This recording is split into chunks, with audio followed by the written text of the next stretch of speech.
Hello, my beautiful friends. Today I'm here to practice my speaking English, and so I'm recording this video right now. It's at 10 a.m. and I want to practice it every day. But currently I'm working in a school.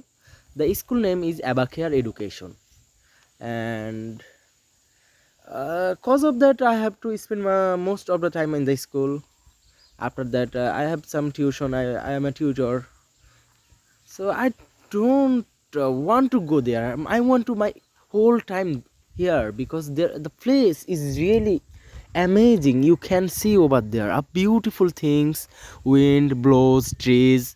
I like this place, so I'm want to share with you a story. So this story is about prince. So the prince has three brothers and two sisters. Prince uh, is the third from sister and from the siblings.